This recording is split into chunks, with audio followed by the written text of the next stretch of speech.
अस्सलामुअलैकुम, मैं हूं निमरा सुहेल। आप देख रहे हैं लग न्यूज़। अब्दुल सत्तार हमारे साथ हैं।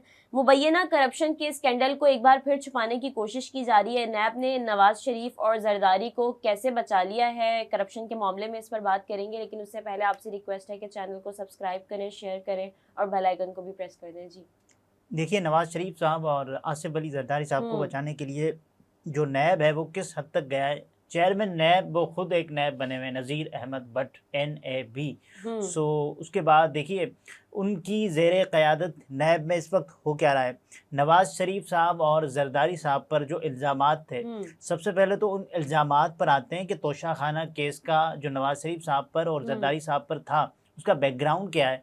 और उसके साथ साथ ये केस बाकायदा तौर पर जब इमरान खान साहब का तोशा खाना केस चलता रहा तो इस केस को स्टे ऑर्डर और उसके बाद इसकी जो समातें थीं वो हो ही नहीं रही थी। और जब हो रही हैं तो नैब की जानिब से जो कहा गया है वो भी सबके सामने। लेकिन इसका जो बैकग्राउंड है जिसमें एहतसाब अदालत में कौमी एहतसाब ब्यूरो के दायर करदा रेफरेंस के मुताबिक यूसुफ रज़ा गिलानी, ये किसी और का नहीं है, ये नैब ने खुद रेफरेंस दायर किया था। यूसुफ रज़ा गिलानी पर पाकिस्तान पीपल्स पार्टी के शरीक चेयरमैन आसिफ जरदारी और मुस्लिम लीग नून के कायद नवाज शरीफ पर गैर कानूनी तौर पर गाड़ियां अलॉट करने का इल्ज़ाम था। नैब की जानिब से ही ये पहले इल्ज़ाम लगाया गया। और इस रेफरेंस में क्या है, इस रेफरेंस में ओमनी ग्रुप के सरबराह ख्वाजा अनवर मजीद और ख्वाजा अब्दुल गनी मजीद को भी नामजद किया गया है। और उसके साथ साथ रेफरेंस में कहा गया कि आसिफ जरदारी और नवाज शरीफ ने कारों की सिर्फ 15% कीमत अदा करके तोशा खाना से गाड़ियां हासिल की। यहाँ ये जुमला याद रखिएगा कि तोशा खाना से गाड़ियां हासिल की। ब्यूरो ने इल्ज़ाम आयद किया कि यूसुफ रज़ा गिलानी ने इस सिलसिले में नवाज शरीफ और आसिफ जरदारी को सहूलत फराम की और तहफ़ को कबूल करने और ज़ाया करने के तरीक़ेकार को गैर कानूनी तौर पर नर्म किया। यानी कि उनके लिए जितने भी कवानीन थे उनको नर्म किया गया। ये किया गया यूसुफ रज़ा गिलानी यानी कि उस वक्त के वज़ीर आज़म की जानिब से नवाज शरीफ और आसिफ जरदारी साहब को फ़ायदा पहुँचाने की खातिर। रेफरेंस में कहा गया कि आसिफ जरदारी ने सितंबर और अक्टूबर 2008 में मुत्तहिदा अरब इमारात से मुसल्ला गाड़ियाँ BMW 750 ली मॉडल 2005, लेक्सस जीप मॉडल 2007 और लीबिया से BMW 760 ली मॉडल 2008 हासिल की। मज़कूरा रेफरेंस के मुताबिक वो फौरी तौर पर इसकी इत्तला देने का और काबीना डिवीज़न के तोशा खाना में जमा करवाने के पाबंद थे। लेकिन उन्होंने ना तो गाड़ियों के बारे में मुत्तला किया और न ही उन्हें निकाला गया। और उसके बाद नैब रेफरेंस में इल्ज़ाम लगाया गया कि साल 2008 में नवाज शरीफ के पास कोई सरकारी ओहदा नहीं था। साल 2008 में नवाज शरीफ के पास कोई सरकारी ओहदा नहीं था। लेकिन और सरकारी नैब का रेफरेंस है उस वक्त का, नैब अब का भी हम देखेंगे। और उसके बावजूद अप्रैल ता दिसंबर 2008 में उन्होंने उस वक्त के वज़ीर आज़म यूसुफ रज़ा गिलानी को कोई दरख्वास्त दिए बगैर अपने फ़ायदे के लिए काबीना डिवीज़न के तहत तरीक़ाकार में बेईमानी और गैर कानूनी तौर पर नरमी हासिल की। नैब कह रहा है। और रेफरेंस के मुताबिक ख्वाजा अनवर मजीद ने MS Ansari sugar mills limited के अकाउंट्स इस्तेमाल करते हुए आवारी टावर के नेशनल बैंक के एक अकाउंट से 92 लाख रुपए आसिफ जरदारी के अकाउंट में मुंतकिल किए। उसके अलावा उन्होंने एक अकाउंट के जरिए आसिफ जरदारी की जानिब से 1,11,17,557 रुपए की अदायगी की। मुलजिम ने अपनी गैर कानूनी स्कीम के सिलसिले में आसिफ जरदारी के नाजायज़ फ़वाइद के लिए मजमूई तौर पर 2,03,17,557 रुपये अदा किए। दूसरी जानिब ख्वाजा अब्दुल गनी मजीद ने आसिफ जरदारी को नाजायज़ फ़ायदा पहुँचाने के लिए 3,716 मिलियन यानी कि 371 करोड़ 60 लाख रुपए की खतीर अदायगियाँ की। और नैब ने इन अफराद पर बदउनवानी का जुर्म करने और नैब कवानीन के तहत वाजे किया कि करप्ट प्रैक्टिसेस में मुलव्वस रहने का इल्ज़ाम लगाया गया। और नैब ने अदालत से दरख्वास्त की कि इन मुलजमान पर मुकदमा चलाकर सख्त तरीन जेल की सजा दी जाए। ये नैब ने कहा। नैब का अब तो मौक़िफ़ ही बदल गया भाई। बदले मेरे सरकार नजर आते हैं। और जैसे ही मियां नवाज शरीफ साहब पर इक़्तिदार की देवी मेहरबान करवाई गई और उसके बाद फिर जिस तरह से वो वापस आए हैं, उनका वेलकम किया गया और मशीन्स ही वहां पहुंच गई एयरपोर्ट पे, तो फिर ये तो बहुत छोटा सा काम है। ये तो होना था फिर। और देखें इस्लामाबाद की एहतसाब अदालत में सदर मुमलिकत आसिफ जरदारी, साबिक वज़ीर आज़म नवाज शरीफ, यूसुफ रज़ा गिलानी और दीगर के खिलाफ तोशा खाना केस की गाड़ियों से मुतल्लिक जो रेफरेंस था उसकी समाअत जज नासिर जावेद राना साहब ने की। और नवाज शरीफ की जानिब से उनके वकील राना मोहम्मद इरफान, जबकि सदर मुमलिकत आसिफ अली जरदारी और ओमनी ग्रुप के चेयरमैन अनवर मजीद की जानिब से अरशद तबरेज़ एडवोकेट अदालत के रूबरू पेश हुए। और उसके बाद हुआ क्या है, उसके बाद जो रिपोर्ट में नैब का कहना था अब ये नैब कह रहा है, पहले भी नैब कह रहा था और अब भी ये हमने वो नैब भी कह रहा बता है। दिया, पहले नैब ने क्या बिल्कुल। कहा और अब नैब क्या कहता है। नैब ये कह रहा है कि साल 1997 में सऊदी अरब हुकूमत की जानिब से गाड़ी उस वक्त के वजीर आजम नवाज शरीफ सही। को तोहफे में दी गई थी। ठीक है। तोहफे में गाड़ी मिली, हम्म। ठीक है। नवाज शरीफ ने तोहफे में मिली गाड़ी को तोशा खाना में जमा करवा दिया। बाद अज़ां तोहफे में मिली गाड़ी को विफाकी ट्रांसपोर्ट पूल में शामिल कर लिया गया। साल 2008 में उस वक्त के वज़ीर आज़म यूसुफ रज़ा गिलानी ने नवाज शरीफ को गाड़ी खरीदने की ऑफर की। अच्छा। पहले तो नैब ये कह रहा है ना कि हम्म, गैर कानूनी तौर स्टेटमेंट पर ही चेंज है अब तो। और हाँ। तोशा खाना से नवाज शरीफ साहब ने गैर कानूनी तौर पर गाड़ियां हासिल की। और उसके बाद रिपोर्ट के मुताबिक नवाज शरीफ ने गाड़ी तोशा खाना से नहीं बल्कि विफाकी ट्रांसपोर्ट पूल से खरीदी। सही। नवाज शरीफ ने गाड़ी की कीमत अदायगी जाली बैंक अकाउंट से नहीं की। ये खुद पहले क्या फरमा रहे थे, नवाज शरीफ को जब गाड़ी तोहफे में मिली तब उन्होंने गाड़ी को तोशा खाना में जमा कराया सही।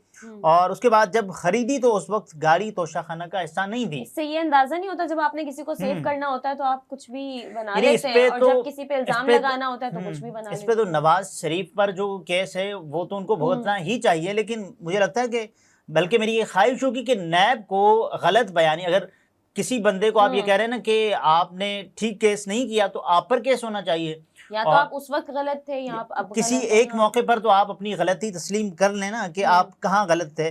नैब ने रिपोर्ट में इस्तदा की है और वो नैब की जो इस्तदा थी इससे पहले कि सख्त तरीन जेल की सजा दी जाए नवाज शरीफ साहब को, आसिफ जरदारी साहब को, यूसुफ रजा गिलानी साहब को। कसूरवार थे, अब उनको लगता है कसूरवार नहीं है। उनको लगता है, बिल्कुल ऐसे ही है।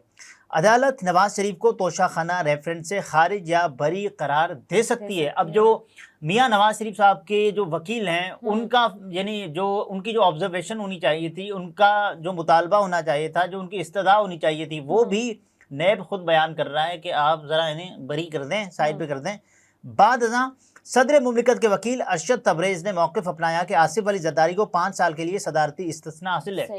यानी कि सदारती इस्तिस्ना हासिल है तो इसका ये मतलब है कि सदर जो भी करे वो जायज़ है उन्हें, और उसके बाद वो सदर है और उन्हें सदारती इस्तिस्ना हासिल है। यानी ये फिर क्या हो गया? पहले भी तो मतलब वो मुजरिम थे, मुलजिम थे, जब उन पे जो करप्शन का इल्जाम तो साबित था ही ना।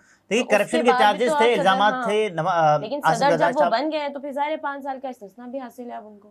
ये हमारे मुल्क के जो कवानीन हैं देखें किस अंदाज से सेफ करते हैं किसी को भी। और उसके बाद ये सदर हैं तो इनकी तो ज़ाहिर है कोई भी बात नहीं करेगा, लेकिन उसके अलावा सदर के साथ जो है ना शरीक मुल्ज़मान अब्दुल गनी मजीद और अनवर मजीद पर भी केस नहीं चल सकता। उन पे क्यों नहीं चल सकता? उन पे भी नहीं चल सकता। हासिल हो गया यानी मुल्क के इस वक्त मुझे लगता है कि 3 सदर चल रहे हैं और एक तो आसिफ जरदारी साहब हैं और दूसरे पता नहीं उन्होंने किसी और को भी बना दिया है। अब्दुल गनी मजीद और अनवर मजीद भी शायद साथ में ही होंगे, सुदूर में शामिल हो गए हैं। अदालत ने रिमार्क्स दिए कि आइंदा समाअत पर इसको देख लेते हैं। अदालत ने अभी तक कोई फैसला नहीं दिया, लेकिन नैब की जानिब से कहा गया कि साहब आप इन्हें क्लीन चिट दे दें। बाद अज़ां एहतसाब अदालत ने केस की समाअत 7 मई तक मुलतवी कर दी है।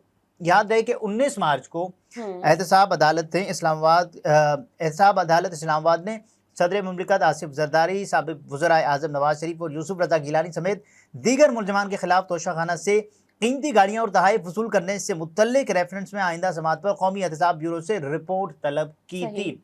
और कौमी एहतसाब ब्यूरो ने जो अपने पता नहीं क्यों अपने पाँव पर खुद कुल्हाड़ी मार दी है। इससे पहले वो क्या बता रहे थे कि ये गाड़ियाँ गैर कानूनी तौर पर, उनको ये रियलाइज भी हो रहा है कि अपने पाँव पर हम कुल्हाड़ी मार रहे हैं, हमारी पहले स्टेटमेंट क्या थी अब क्या है, या उनको फर्क नहीं पड़ता? क्यों फर्क पड़ेगा? इससे पहले भी जो नैब के रेफरेंसेस थे नवाज शरीफ साहब को, जिस अंदाज से नैब ने कहा कि साहब देखें ये हमारे यहाँ तो कोई मुलजिम नहीं, इनको छोड़ दें, तो उसके बाद ज़ाहिर है उनकी बरियत हुई मुख्तलिफ मुकदमात में। वाकई मतलब केसेस बनना और केसेस खत्म होना कोई बड़ी बात नहीं होती। और ये एक फैक्ट है कि हमारे यहाँ केसेस सियासी बुनियादों पर बनाए जाते हैं और उसके बाद ऐसे नताइज, बिल्कुल ऐसे ही है।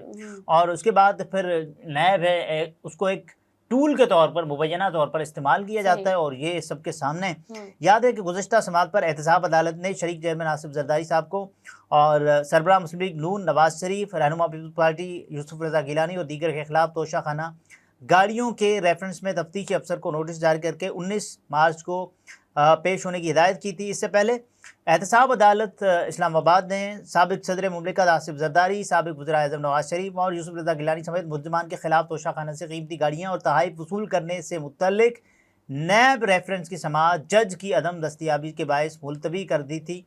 तो ये नैब बहरहाल का अब तक की सूरत हाल है, अब देखिए मतलब नैब का पूरा अदालत से भी क्लीन चिट मिल जाएगी अब।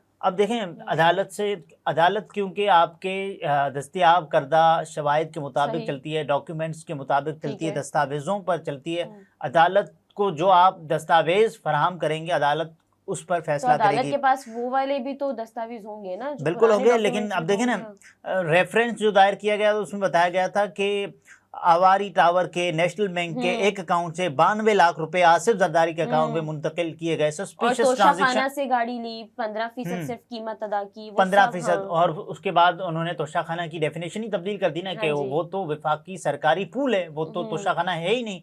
और उसके बाद एक अकाउंट के जरिए जरदारी साहब की जानिब से 1,11,17,557 रुपए की अदायगी होती है। और उसके बाद नाजायज़ फ़वाइद के लिए मजमूई तौर पर 2,03,17,557 रुपये अदा किए जाते हैं। और उसके बाद अब्दुल गनी मजीद ने आसिफ जरदारी को नाजायज़ फ़ायदा पहुंचाने के लिए 3,716 मिलियन 371 करोड़, ये अरबों में कोई कीमत बनती है, और 60 लाख रुपए की खतीर अदायगियाँ की। नैब ने इन अफराद पर बदउनवानी का जुर्म करने और नैब कवानीन के तहत वाज़े की गई करप्ट प्रैक्टिसेस में मुलव्वस रहने का इल्ज़ाम लगाया। नैब ने अदालत से दरख्वास्त की कि इन मुलजमान पर मुकदमा चलाकर सख्त तरीन जेल की सज़ा दी जाए।